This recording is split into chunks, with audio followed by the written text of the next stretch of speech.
Hi, I'm Anna.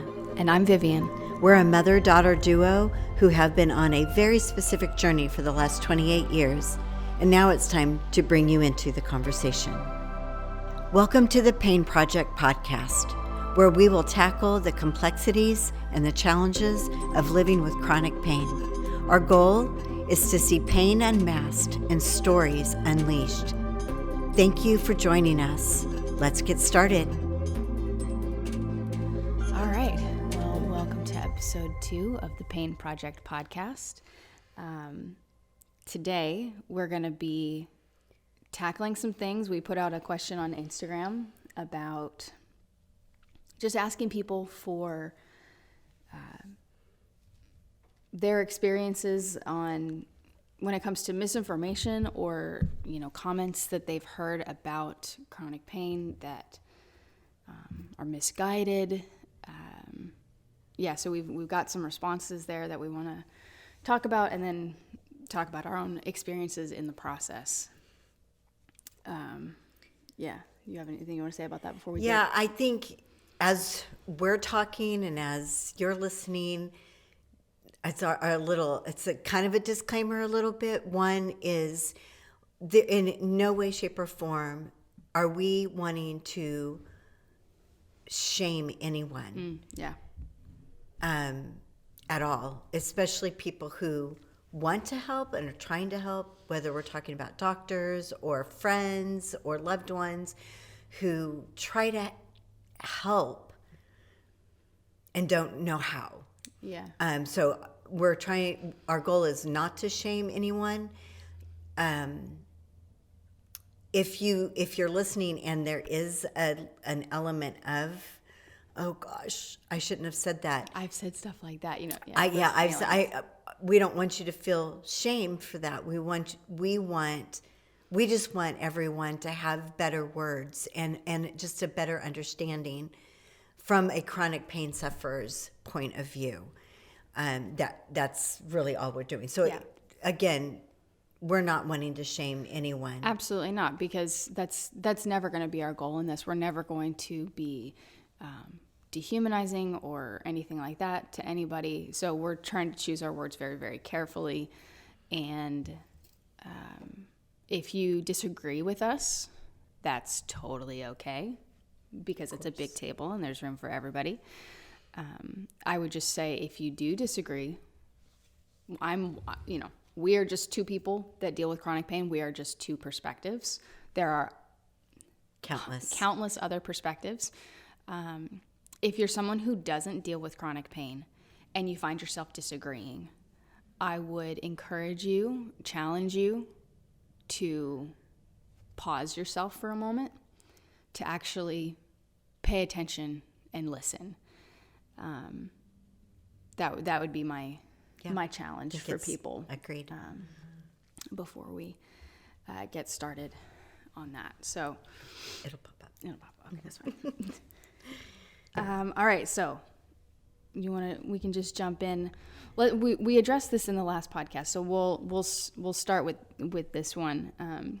Someone sent in this statement that they had heard. At your age, it's just a part of life. Adjust, get over it. We kind of talked about that a little bit in the last episode. Yeah, at one point in my life, I was too young to be experiencing that level of pain. And you got that a lot too. And I remember when I would tell people that she would waddle, because her knees wouldn't bend. And people would ask, what's wrong with her? And I would say, she has arthritis. Well, she is too young to have arthritis. Well, she's too young to have that kind of pain. It's like, okay. But I do, so obviously not. And same with me. You're too young to be struggling with infertility problems and pain. You're too young. And then all of a sudden now it's, well, at your age, it's to be expected. Your body's gonna start, declining. Right. It's like, okay, well, my body's gonna be declining. It has been declining for a long time. Her body started declining at 2 years old. Right. I realize out of the womb where, Sure. That we're constantly, Yes, but that's not what we're talking about here. It's the age issue. It feels dismissive. It is If dismissive. I am at the doctor, number one, if I'm at a doctor's office and that's their response to me, I feel discouraged when I walk away. They don't have another answer for me, and I don't blame them for that. I understand from their perspective, they probably see people who are way worse off than me. Sure. Number one, I don't look sick. Right. I don't look like I don't feel good. One of those invisible illnesses kind of thing. So even though they can see it on an x-ray now, because I have degenerative disc disease and it shows, and I didn't share yesterday, I have some neuropathy in my hands and feet. So they know this, but that's not uncommon for someone who's in their 50s now. Yeah. So it just feels dismissive. A friend or a loved one or something like that who says, I'm sorry you're in pain, but you are older. It's like, well, I've been in pain since I was younger. So let's not bring age into this, because yes, it is a true statement that as we get older, Correct. Our bodies do start to decline in certain ways, and aches and pains. But so that's going to be aches and pains with aging on top of chronic pain issues that are pre-existing. Right. So we should not be using age as a write-off to say, oh, well, you're just in pain because you're getting older. It's a part of life, and that I am the one who has to adjust. Yeah. That the sweet lady who put this on our Instagram as the question or the misinformation, someone telling her, it was a medical professional telling her that she needed to adjust because it was just part of life. Yeah. That dismissive, this can be harsh, that dismissive comment is harmful. Mm-hmm. And when one walks away from a dismissive comment like that, when all you want is maybe a little encouragement, or even telling a chronic pain sufferer, you can do this. You've already been through all of these things. I know that you can continue on. I know you're suffering. I feel you're suffering. And I am here with you to help you. Whether you're a medical professional or a friend, those words go a long way. Yeah, if a medical professional, if they don't know what to do and they're like, I don't know how to help you. So thinking about a scenario where you walk in and you're sharing your pain and they're just like, well, it's just your age, or I don't know what to tell you. Even something as simple as, I'm not sure yet, but I'm on your team. We're going to figure this out. We're not looking for people to have all of the answers, because we don't have all the answers. Really, really important. But we're just looking for people to say, I'm on your team, and I'm not just going to throw you out. So a person walks away from an encounter that is dismissive, ends up walking away with one less safe place to share themselves. And so,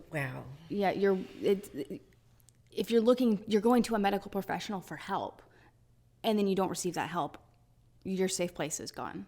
And so now you're gonna either have to go back to that unsafe place, or you're gonna have to find something else. Yeah. Wow.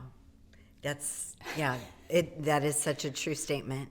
And, in talking about your health and being your advocate over the years, there were many times I walked in and I'm like, what is going on? I understand we knew what she had, but, if she was having a complication, I would be like, what is going on? Or is there anything that we can try? I went down all the routes of health and eating and what not to eat, what should we eat, what all of it, supplements, all the things. Yeah. And I would take it to him.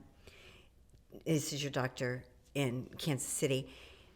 And there were times that he would dismiss me as a mother who is trying to understand everything that I could. Now, Vivian, I'm sure you heard that, but was young enough that there was not an understanding that I was being dismissed. Right. No, I would say I didn't pick up on the majority of that. Like, I knew that there were times where you were having to push a little bit harder, but I wasn't even aware that that was a thing, that doctors wouldn't listen. Like, of course they're going to listen like that. Yeah. Like there was just an automatic assumption as a child that we're all working together and it's going to be fine. Like, he's a professional. He knows, which he is a professional. He did know what he was doing, but he had, like, I always had, with any medication I was on, I always had the weird side effects. Right. So, and we knew that was going to happen. She Every comes single from a long line of of that. of just like, oh, there's an obscure side effect that most people don't get. I'm going to get it. So, and I think, I mean, correct me if I'm wrong, I think my perception of that, because he was my rheumatologist for Oh gosh, 10 plus years, Yeah. I think by the end of it, we had gotten to that place of more mutual trust. A couple of things had happened where, you know. Well, he did adjust based on what I said. Yeah, there was a situation where we a lot of back and forth, but he finally, you know, he readjusted and then realized, oh, okay, you're not just, this isn't just a mom who's just Googling random things. Like, we're actually all trying to figure this out. Well, and Googling back then was not. It's just it was a little bit different. I don't even know that it was. I mean, it was there, but it wasn't. Yeah, we weren't using it as much as we would now. Yeah. But so just to have a doctor that can team up with you in that way, I mean, that's so important. Yeah. And I would say, as an encouragement, or I don't know if it's an encouragement, but for people who suffer with chronic pain, or for the loved ones of those who suffer, because I encourage the loved ones to show up and advocate for their people. But if your doctor is dismissive, either try your best to push them to get them to see you, or find a new doctor. Yeah. Because you're worth listening to. Mm-hmm. You are important. Your story's important. And if you have you need people on your team. That's what this whole thing is. And like. I think using that language is, I think that if the doctor hears us use that language, Like, please be on my team. please be on my team. When I go to the doctor now, this is me at 53, not me at 30, whatever, but me at 53, I say, I need a team of people to help me, because I don't have all the answers, and I don't expect you to have all the answers. Mm-hmm. What I need is help. What I need is a team of people. And I'm learning. I actually didn't do this the last time, but I'm starting to do it finally, and it's helpful. Yeah. And on the note of doctors, I think when someone like me, who has a long-term chronic pain issue, goes into the doctor, I am very well versed on what is going on with me. And I don't know what they know about fibromyalgia or degenerative disc disease or chronic stomach pain. I don't know what they know. But if I communicate to them, I'm not necessarily asking them to have all the answers. And then also realizing, because they don't have all the answers, that a case like mine or any of ours might be very frustrating for them. Doctors like to have the answer. Yeah. Doctors like to prescribe the med because it's an answer. It's going to help something. So if we can try really hard not to get angry at our medical professionals, And try to view them as a member of our team. Yeah. Like, I mean, and that's a two-way street, obviously. You know, Yes. You can't be on a team with somebody who isn't cooperating. I mean, Right. And there's doctors, we need to find our right doctor. And that's okay. Yeah. To look elsewhere. Yeah, absolutely. And I think this is a whole nother conversation. probably a whole podcast. And I would love to visit with, a doctor who deals with a medical, like an MD, who deals with chronic pain sufferers. Yeah. Because I'd love to hear their perspective. Absolutely. From having this all day, every day, Yeah. like a pain management specialist. I would love to interview them really cool. and hear from them. So anyway, I know we kind of, but let's just tie a little bow on that. At your age, it's just part of life, and we just need to adjust. That is not a helpful piece of information. That's not an acceptable answer. It's dismissive. Yeah. And if we are not careful when those words come out of our mouths,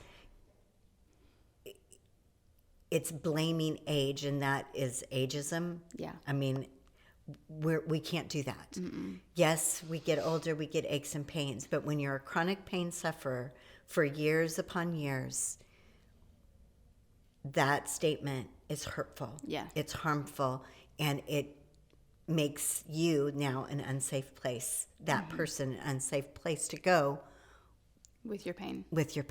So Yeah. nix that. So don't say that. Don't say that. Nix it from your vocabulary. If you don't know what to say, that's okay. We're not expecting people to always know what to say. I would just say, don't say that. Just don't say that. Don't be dismissive.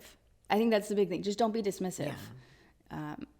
When you are dismissive, you are automatically a not safe place, regardless. And that goes, I mean, that for any situation, if anybody comes to you with a struggle, whether it's physical health, mental health, a family situation, it doesn't matter. This is applicable across the board. Just don't be dismissive when people open up and share stuff with you.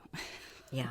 Just a little piece of advice. Yeah. And I'm going to be open here. I have a memory years and years ago. My biggest issue at that point was dealing with infertility, but I didn't have a lot of, I didn't have fibromyalgia yet, but I had a friend who did. And I'm not going to go into great detail, but we were in a situation where she felt like I dismissed her pain. And I was no longer a safe place for her. Yeah. And it did a number on me. And especially later on in life, because we were really close friends, and I really honestly thought I was joking. It was more of a joke, funny, because we were kind of funny friends. Sure. But because it was so personal. Yeah. And my words hurt her and made her feel dismissed. Yeah. And I learned a huge lesson that day, and as the days to this day, because I have not forgotten that moment. Yeah. And have apologized to her for it. Yeah. So I say all that to say, we're going to do it. We're going to dismiss people because we don't know what to say. Yeah. And the goal is to learn what to say, even if you don't have an answer. Yeah. And to I think being able to, if we're able to own up to it, if we're able to talk to that person and say like, hey, I'm really sorry. Being able to apologize for that also goes a long way. Yeah. Yeah. It's good. People just need to know we're here. Yeah. People just need to know that you're going to I need to know that someone's going to show up for me. Yeah. And that I'm not alone in this. Yeah. Yeah, definitely. Period.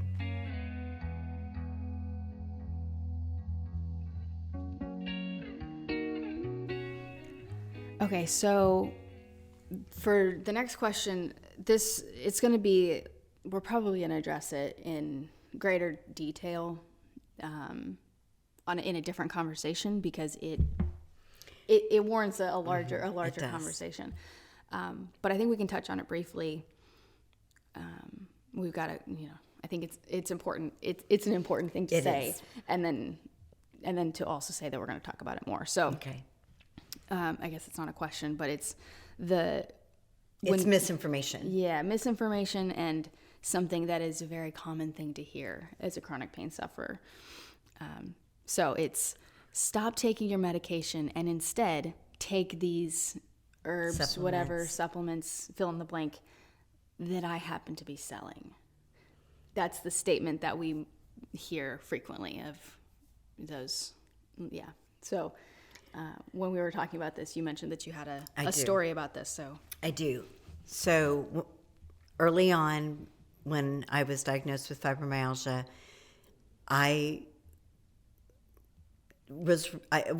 obviously was very much struggling, grieving my life that was and the life that I now was going to have to live. And how long ago was that, just for? This was about 15 years ago. Okay. I was at church. My husband was the pastor of our church, and, you were doing the pastor's wife thing of sitting in the front row. I have loved up to this point. This is something we wanted to do, and starting a church, we loved it. It was our calling. But when I started not feeling well and my life completely changed, there was this emptiness and grief and deep sadness, along with the pain, that hit me pretty strong. And there's a lot of things that happened during that time. But this thing, I was at church on a Sunday, sitting in the front row, bawling my eyes out all through church. I could hardly sing a song because I didn't even want to deal with what this song meant, because I had a hard time believing it. So church is over, pastor's family is always the last to leave. So I'm kind of just hanging out, and someone came up to me, beautiful, nice lady, came up to me and said, "Are you okay?" or "What's going on with you?" And I said, which was very hard for me because I really, at this point, hadn't talked about it much, "I'm not okay." You opened up. I opened up, and I said, "I'm not okay. I've been diagnosed with fibromyalgia. I am in pain. My body is not the same anymore. I'm severely depressed." I don't know what made me open up like that, but boy, there it was. I was so upset. Well, you were probably desperate for somebody to ask you, "How are you?" and then to actually hear you and listen. Yeah. And instead of saying, "How are you?" and me going, "Fine, good, hanging in there," I just decided in that moment I'm not going to answer that question that way. So I spilled the beans. I just let it all out. And she looked at me and said, "I have hope for you." And I was like, and literally I thought, she's going to encourage me. Like the weight lifted just a It tiny did. bit. For a minute, I was just like, oh, this is not something I've experienced yet. And I was excited about it. Yeah. And then she said, "I have a product to sell." Yeah. She has a product that'll fix you, that'll Yeah. help. And then the weight comes crashing back down. It was. I'm honestly speechless. It actually is still harmful because you used a phrase a minute ago, and I forgot what the phrase was. I'm sorry. No, you were looking for hope and encouragement, and I got a sales pitch. You got a sales pitch. Yeah, I was looking for hope. I was looking for encouragement and wanting it, needing it, and I got a sales pitch. Yeah, it's a rude awakening. And I'm gonna tell the rest of the story in a brief fashion. the product itself was very, very expensive. Yeah. Like very expensive, like $100 a month. And for Where we pastor's salary, where we were in our life. But she's like, it's going to heal you. It's going to make you better. Yeah. And so if you take it, you're going to get better. It's going to be worth the money. It's worth the money if it makes you feel better. So she gave me some to try kind of just for like a week. And both of us actually tried it, and it didn't make you feel good. And it made my heart hurt. And I'm going to tell you why. Because I couldn't afford it. And I suffered for a week in my heart, thinking that the thing that was going to heal me and make me better I couldn't afford. Yeah. Yeah. And then I realized, oh, this is not the right thing for me. This is not the right thing for me. Yeah. Why would the thing that's going to make me better be something unattainable, out of my reach? Yeah. Unattainable. Something that would that would end up being a detriment to the rest of the family because we don't have money for it. We literally did not have money for it. Yeah. It wasn't like we have extra money, but we're going to spend it on this. Mm-mm. We did not have money for it. Mm-mm.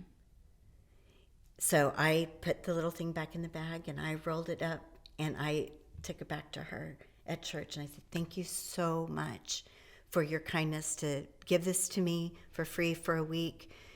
I appreciate it.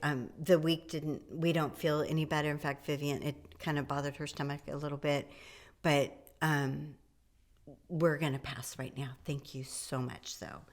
She looked at me, grabbed my arm, and told me that I was missing God. Oof. Oh, no. No. I'm laughing. It's not funny. I'm laughing. It's a little funny. It's a little funny. And I'm gonna defend her for just a minute. Go for it. Yeah, because we're not dehumanizing. It is not. I believe 100%, and I could tell in her heart, she believed in this product. Yeah. And it helped her. Yeah. And I'm like, awesome. Beautiful. And beautiful woman. Lovely. And do I really think that she felt like it was hope for me? I do. Yeah. Yeah. Well, and she truly, truly believed in her spirit and her heart that you were missing something. And when she said that to me, but I feel like you're missing God. And I said, if God is going to heal me, he's going to use something I can afford. Right. And I handed her the bag and I walked away. And I cried. I bawled. Yeah. It hurt because I'm like, what if? But at the same time, I believed in my heart that if God is going to use a product to heal me, he's going to let me afford it. It's not going to break my bank. Yeah. And you're not missing God. Yeah. Like that's a whole other podcast too, which it's literally it's on our list. We have a whole list. So, I think for all of our friends, I have some wonderful friends who represent amazing products. Yeah. Nutritional supplements that are doing good. They add to the body. They support people's bodies in a healthy way. And I have supported them a lot in my lifetime. Yeah. I really have. Yeah. Because I want to do whatever I can to support my body in a healthy way. Yeah. So I read into everything. Yeah. Someone tells me something, I read about it. You're always down to try it. Yeah, I'm always down to try it. I just don't hold me to it if I don't like it. Yeah. Or it doesn't do what I want from it. I'd never take anything expecting it to heal me, but I take it hoping it will support my body in the way that I need. So this isn't saying we are not saying woe to our Like people who sell the nutritional supplements, Right. and that's their small business. We're not saying that at No. all. What we're saying is it is not a good idea to use your product and your business to go to someone who is suffering in pain yeah. or suffering with a chronic illness of some kind and say that your product is their answer. Yeah. It's look at me. It's like, I am not your business opportunity. Really, really important. If I'm sharing something with you, then I'm choosing to trust you in that moment. It goes back to being that safe place. Yeah. I'm trusting you in that moment. Please do not view me as a business opportunity. View me as a person first, and be a friend. And be a friend, and then say, if you sell something that you think genuinely might be helpful, then more than likely your chronic pain suffering friend knows that already. They probably already know. So they're either going to reach out to you when they're ready. Or they'll ask some questions, or... Yeah. I have a friend right now. She's a new friend. She has not tried to push her product at all on me. Yeah. In fact, I've done some research. I asked her to send me a link. I did my own. I'm doing my own research on it. I've asked her some things about it. But she is just like... Yeah. And that hands is off the on best way to be direct sale. Like, I have a friend who does is it direct sales? I don't know the right terminology, but I have a friend who does that, and it's not for health stuff, but I've never seen anybody do it as well as she does, because she's never pushing it on people. She said, she's like, I don't ever want to be like that person, and people don't want to talk to me because they're afraid I'm going to try to sell them something. And she's just very like, if you want it, I have it, it's fine. So that's what I would say to those people. Like, I guarantee you, your chronic pain friend has probably is fully aware of what you have, and if they want it, they will ask you. That is correct. And to be aware of that. If you have a product and you believe in it with all of your heart, and it's changed your life, and you've seen it change other people's lives, hold on to that. Pray for your friend. Be there for them. Listen to them. Not for your benefit, but for theirs. Yes.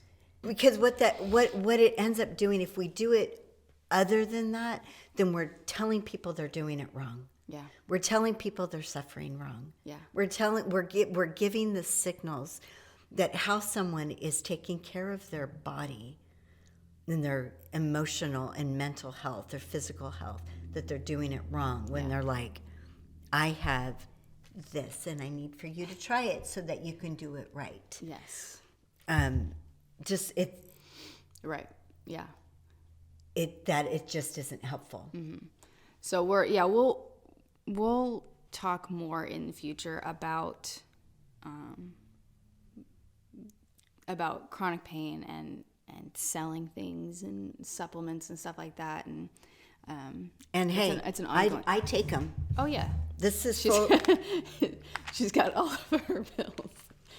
She's very organized and has all of her pills, and because I don't want to forget, I just added like 8 supplements because I have a ton of issues, and my functional medicine nurse practitioner is amazing. So I'm working. Yes, we're not against Keep them. in mind that we're always working.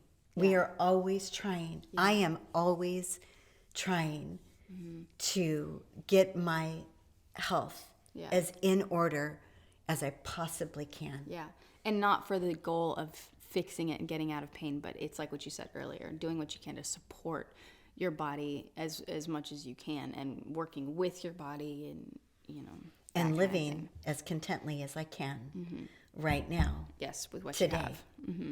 Yeah. Yeah. Today. Because today is important. What we're doing right now, today is important. Yes. What our friends are doing out in their world and in their life today, right now, as they're listening, it's important. Yes. Yeah. It's important. And let's view it, let's all view it that way. Yeah, definitely. So that's good. And then that does lead us into the last thing that we want to talk about, which is kind of twofold. These are two separate statements that people sent in, but they tied together really well. So I'll say both of them, and then we can talk about them. So the statement that this person has heard before is, well, your attitude is part of your problem. Oh, wow. Let's just take that in a second. Your attitude is a part of your problem. Oof. Okay. And so then that's the first statement. And then the other statement that kind of tags along with it is the emphasis that's placed on the morality of wellness, while ignoring the complex reality of individual physical experiences. Those are all very big words and very big concepts. Yeah. But they tie together in that it's the morality, it's your attitude, it's like what you said earlier, you're doing it wrong. You are suffering wrong. My goodness. I'm so sorry, but the audacity. How dare you suffer in chronic pain? How dare wrong? you And how suffer, dare your attitude be bad? Right? How dare your attitude not be just super shiny and happy, and that if your attitude was shiny and happy, then you'd feel better. Like, I'm sorry, I wish. Right? I've had really good days where I'm like, wow, stuff is not good physical days, but just good emotional days where everything's good, there's fun things that we're doing, it's exciting. And does that make me hurt any less? No. I'm just having a good day emotionally and mentally while my body is still really hurting. Correct. My attitude has nothing to do with it. So like, good day, bad day, happy, sad, whatever, my body it's very consistent. Yeah. My suffering is consistent. It's not influenced by anything else. And to make suffering a moral issue is I don't have I'm going to use the word again. It's harmful. Yes. Or to put morality on wellness is also harmful. Yeah. Because what if you're not well? What if you're not well? Yeah. Then what? Maybe you're trying to achieve wellness, but it is unattainable because of where you are in your body. There are people who suffer with chronic diseases that have been there since birth or at a young age, or started when they were 10, or started there when they were 20, or whatever their age, that are not going to go away. Yeah, no. When someone is suffering with cancer or the results of cancer, the complications of cancer, do you think that they want to be well? Obviously. Absolutely. Is it a moral issue that they're not well? Oh, dear Lord, no. It is not. No. Why would we put morality on a cancer sufferer? We don't. We don't. But we do with fibromyalgia or a mental illness of depression, anxiety, bipolar, any of those. We put moral standards on that. Yeah, and then judge people, the weight of that morality, and then we judge people based on that. It's so harmful. It's so harmful. It is, and we cannot do that. To say that. Well, I mean, it's the idea of like, well, you did something wrong to get you where you are now. I mean, and that's just not, if you're coming at it from a spiritual perspective of like, oh, is there a sin? Is there, if you're in a which I've been told. Yes. I've been told a religion, if there's a religious element to it where, a pastor says, well, you have unforgiveness in your heart and it's manifesting as physical pain, or that's damaging. That's so damaging. I mean, if you can go dig and find out, make sure, but do I think that's why I have chronic pain? Like, you can be upset in a situation and be really angry, and then your body does do stuff in response to your emotions, not discounting that at all. Like, you can get a stomach ulcer from just your own mental state. Oh, I know that. I know you do. Like a perfectly relatively healthy person can experience physical issues because of their mental state. Like, that's proven. We know that. But to put that on a chronic pain sufferer, it's the generalization of it, and to say it's so dismissive to just say, well, obviously you're doing something wrong or you haven't asked for forgiveness. Like, listen, I was 2 when I was diagnosed. Sinner. I'm a sinner. I have something unresolved in my life. It's because I had a sports injury. Like, no. Or that it was the sin of your sin parents. Of the parent. Like, we were fairly good parents. I mean, Jesus specifically talked about that. Exactly. He's like, no, it is not because someone sinned. That's not what's going on. And there are consequences to things that you do that can cause pain, but natural consequences to bad behavior, or drinking and driving and getting in a car accident. There's going to be consequences. Yes.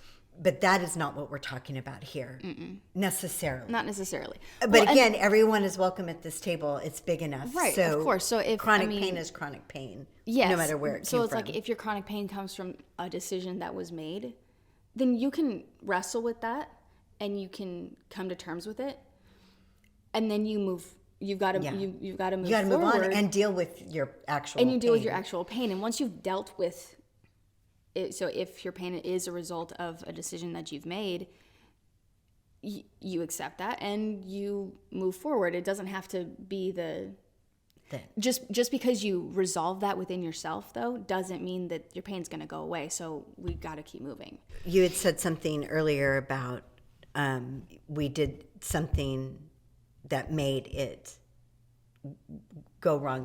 Yeah. Like, there was, you did something that caused your pain, or So I'm gonna tell a little story. Tell a little story. It's a little story time here. Go for it. Anna's story time. So pre-fibromyalgia, I always just say my legs went out from underneath me. That's how I knew something was wrong. But pre that, I exercised every day. Yeah. I mean, I used to sweat to the oldies with my mother-in-law, with Richard Simmons. I mean, come on. Yeah. That was amazing. Yeah. I did Taibo with a friend. Yeah. I mean, we were doing high kicks. High kicks. And Vivian would try with her little arthritic knees. Super cute. It didn't work. It was cute, though. So I exercised. I did all the things. I ate really, really well. I moved my body. I did all the things. The first time that I felt like my body stopped working, I just had finished kayaking in Lopez Island. Do you remember going there? I do. I think that was 2009. I was 14, I think. 9. Yeah. I think it was 2009. And I thought I was going to die. I literally thought I was going to die. Now, I rested. I was not okay, but I was able to get up and keep going. Yeah. A few weeks later, we went to Colorado, and I was hiking in Bear Mountain with a large group of people, and my legs stopped working. And I grabbed my husband, and I'm like, I can't move. I can't walk. It was my legs, mostly my hips. When I say my legs, I mean my hips, my thighs. It was just It was like beyond mud. Yeah. Oobleck. It was like walking in Oobleck. Yeah. It was the scariest moment. Here I am on a hiking trail. Yeah. I'm In the 30 middle. Yeah. something years old. Yeah. And I don't know how I'm going to get down this mountain. Everyone leaves us behind, and my husband does everything he can to help me walk to the car. Yeah. Which was, I don't have a lot of memory. I have a memory of sitting and kind of standing up against a large rock, trying to figure out what I'm going to do next. Because I'm like, am I going to faint? Am I going to fall? Is he going to have to carry me? Poor guy. But I do. We made it down the mountain. You did make it back down. We made it down the mountain. Point of the story is I was hiking. I was exercising. I was doing high kicks. I was doing cartwheels. I was doing splits. I was doing things. Yeah. And we've always been, I grew up in a healthy foods and my mom is a healthy person. We grew up juicing, and I'm not saying I didn't eat junk food. I love pizza and burgers and French fries. It was a good balance. But we were overall healthy eaters, and what happened to me was not because I didn't do something right. Right. Because I did something wrong. What happened to me, I don't know what happened to me. Yeah.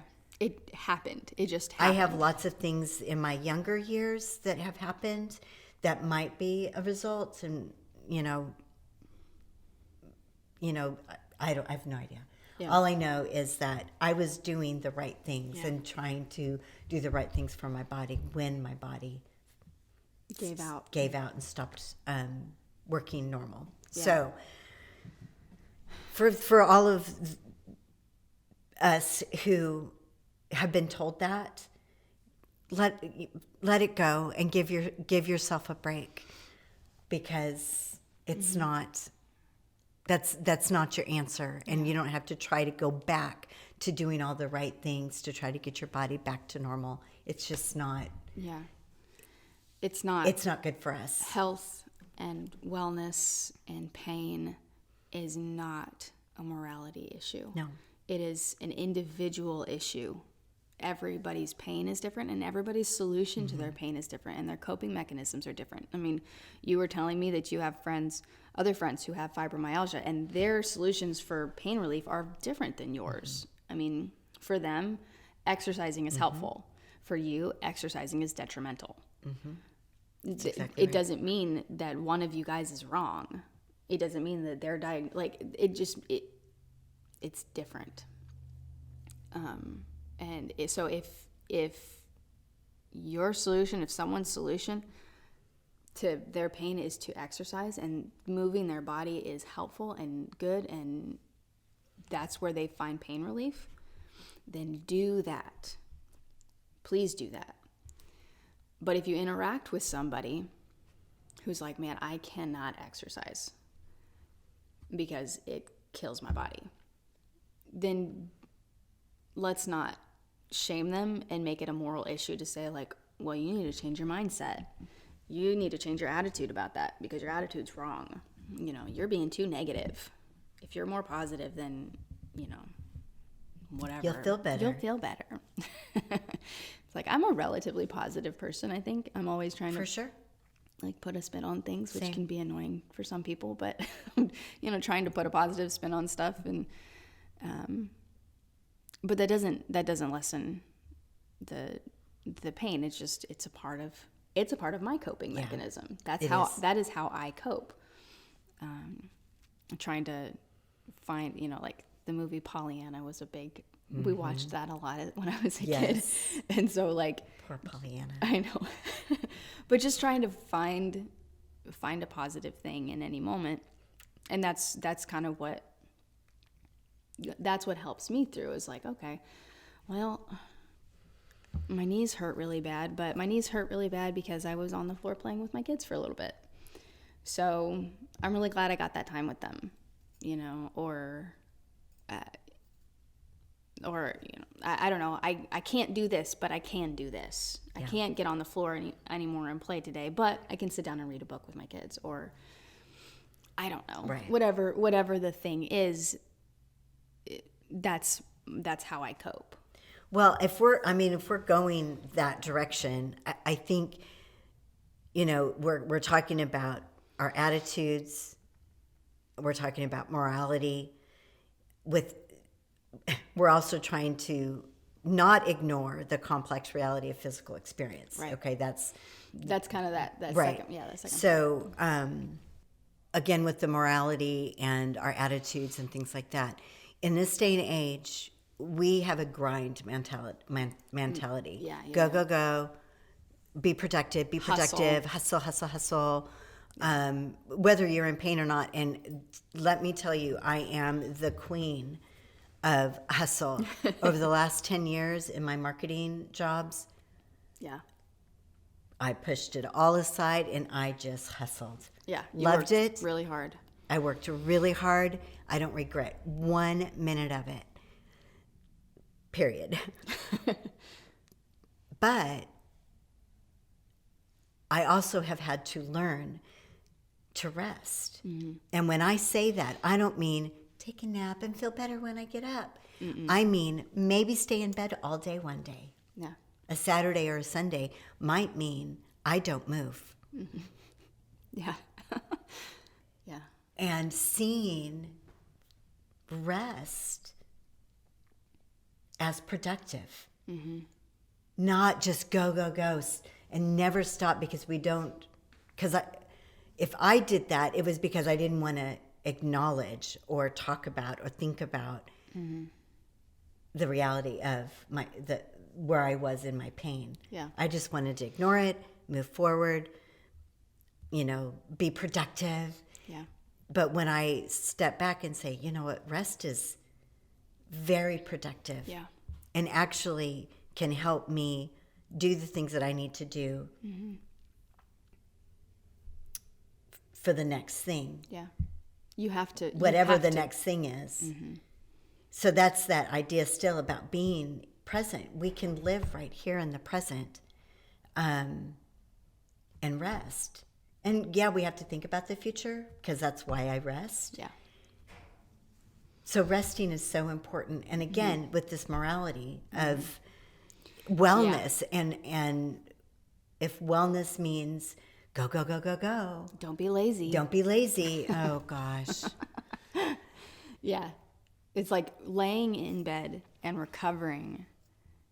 For me, that's wellness. Yes, that is that wellness. Promotes wellness in me. And to the outside perspective, to the healthy perspective, that I'm using air quotes, the healthy person perspective, in our culture of go, I'll sleep when I'm dead kind of thing, it can be perceived as laziness or like you're not getting out there and you're not getting what you want. Like if you want to be healthy, then get out there and find your answers. Try it's like, no. I am.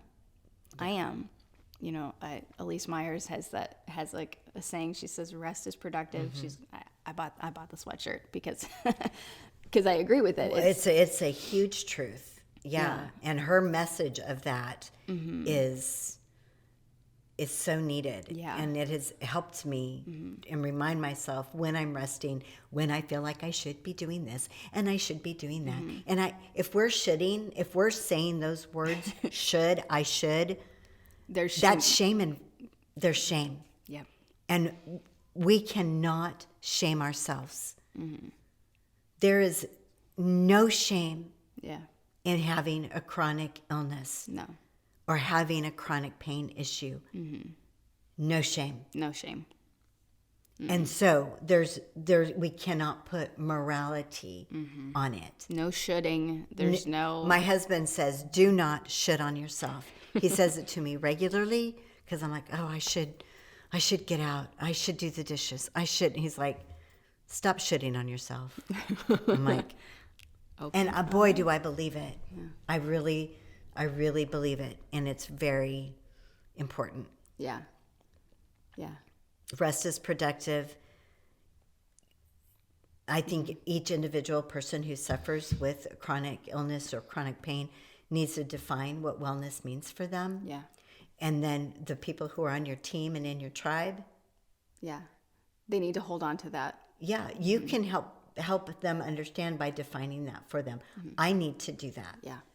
That's our action step for ourselves. I'm just learning Yeah. this. I have experienced a lot of loneliness in my chronic pain story overall. Yeah. And some of it is my own fault in that I've not talked about it. Not a lot of people know about it. Yeah. That are in my life. But don't shame yourself for not having talked about it, because you weren't in a spot, whether within yourself mentally, to talk about it. That's not where you were in your life at the time, and now you are. And so, that's where you are now. Now it's time to talk about it. Now it's time to talk about it. Yeah. So define wellness. These are our action steps for today. Action steps. We've got some action steps. Yeah. Define wellness for yourself. Figure out what that means, because it means something different for everybody. And don't shame yourself. Stop shoulding on yourself. If you find yourself saying, man, I should do this, I should do that. Ask yourself, do I want to do this or do I need to do this? I heard this somewhere and I don't remember who said it, but ask yourself, do I want to do this or do I need to do this? Mm-hmm. If you hear yourself saying I should, do I want or do I need? Yeah. If you can answer yes to one of those, go do it. Then you've got your answer. You got your motivation. Yeah. But if you're doing it because you should, my 103-year-old grandmother often says, I should get out of bed. She's 103. And my mom was like, you don't have to if you don't want to, Mother. Take a minute. Rest, please. It's like, you're okay. Huge lesson. Yeah. Huge lesson. Yeah. So, yeah, I think that's where we'll leave it for today. I think it's encouraging to me as we're going forward into the day. Define wellness. Stop saying should, and really be honest with yourself. Figure out, do I need to do this? Do I want to do this? Let's leave the shame at the door. We're dealing with enough. We don't need to add shame on top of it, because your pain is not shameful in any way. No. So, thanks for joining us. Thanks for joining our conversation today.